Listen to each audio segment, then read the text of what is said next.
Syedaralun, tragedi kerusuhan di akhir laga Arema FC versus Persebaya yang berlangsung di Stadion Kanjuruhan Malang, Jawa Timur pada Sabtu 1 Oktober 2022 malam langsung menjadi sorotan media internasional. Diketahui kerusuhan di akhir laga Arema FC versus Persebaya menelan 127 korban jiwa. Selain korban meninggal, puluhan orang mengalami luka-luka atas kerusuhan yang terjadi di akhir laga Arema FC versus Persebaya tersebut. Dari pantauan Tribun News, terdapat 3 media internasional yang turut menyoroti insiden kerusuhan di akhir laga Arema FC versus Persebaya. Terdapat media Mirror, The Guardian, hingga New York Times ikut memberitakan terkait insiden berdarah tersebut.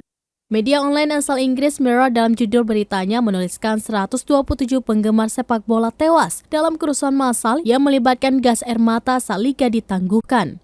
Kemudian ada media online asal Amerika Serikat The New York Times. Dalam judul beritanya, The New York Times menuliskan lebih dari 100 orang tewas dalam kerusuhan usai pertandingan sepak bola Indonesia.